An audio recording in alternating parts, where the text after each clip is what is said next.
gente, tudo bem? Bem-vindo ao Portal Vestibulana e hoje teremos uma videoaula sobre o positivismo.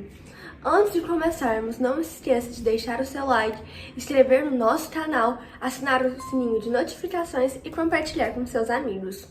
Mas o que foi o positivismo?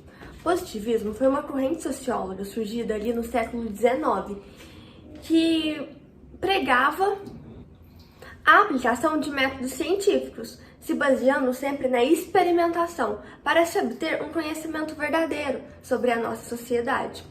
O contexto do positivismo foi ali, em meio às revoluções industriais e ao iluminismo, que pregava os princípios de fraternidade, liberdade e igualdade. O grande autor de tudo isso foi Auguste Comte. Ele é conhecido como o pai do positivismo e o pai da sociologia. Comte tinha como uma tese que o conhecimento advindo da ciência era o correto, era o verdadeiro, para a gente poder entender os problemas sociais e assim compreender a sociedade como um todo, a sua política, a sua economia, todos os campos dela. Ele passou muito tempo da sua vida refletindo sobre os centros urbanos e ele percebeu que os novos fenômenos sociais surgiam de acordo com as modificações feitas na sociedade. Um claro exemplo disso foi o princípio de iluminismo mesmo, que foi tão forte assim na época que veio a gerar a Revolução Francesa. Uma teoria que tem muita credibilidade é que ele diz que o estudo da sociedade deve ser tão rigoroso quanto o estudo das ciências naturais, como as leis da física, da química e da biologia, para que a sociologia seja conhecida como uma ciência válida universalmente, se baseando somente nos experimentos e se apoiando unicamente no método científico, no conhecimento científico. Dessa forma, a história do nosso pensamento, a história do pensamento humano, vai se desenvolver a partir da lei dos 3 estados, que delimita a sociedade em 3 fases, sendo elas: a primeira, a fase teológica. É aquela fase que o mundo era explicado a partir da imaginação, a qual apelava-se para entes mitológicos e também para deuses. Ela também é conhecida como o ponto de partida.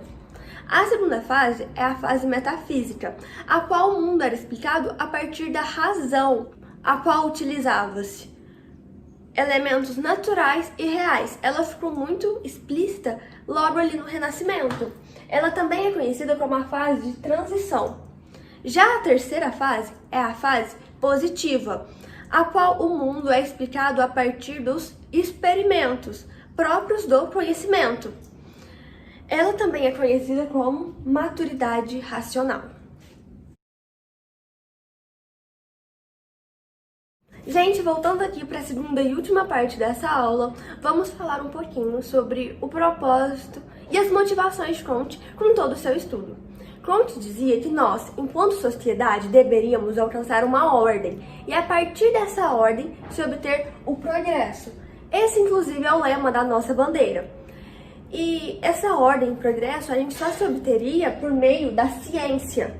Um dos tópicos muito cobrados e estudados de Comte é o darwinismo social, que tem como base as teorias de Darwin lá da biologia, qual diz que o ser vivo mais adaptado àquele meio sobrevive e aquele não adaptado está fadado à extinção.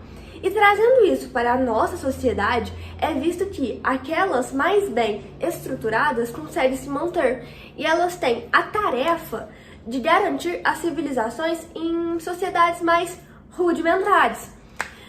O princípio do darwinismo social diz que todas as sociedades se desenvolvem seguindo o mesmo modelo.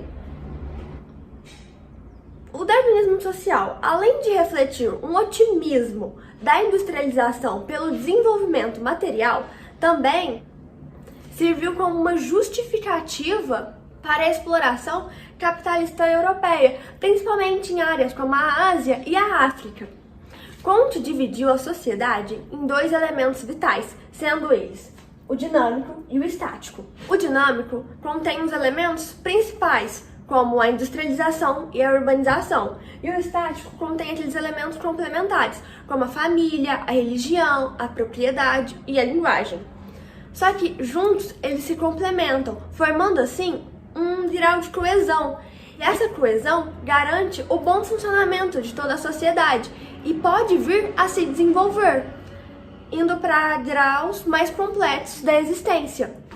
Comte também diz que todos os problemas sociais devem ser resolvidos pela harmonia, pela coesão e o bem-estar dos indivíduos, visando sempre a evolução.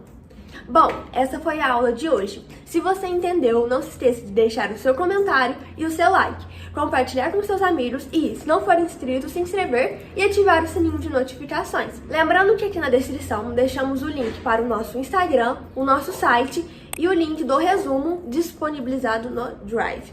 Até a próxima. Beijos!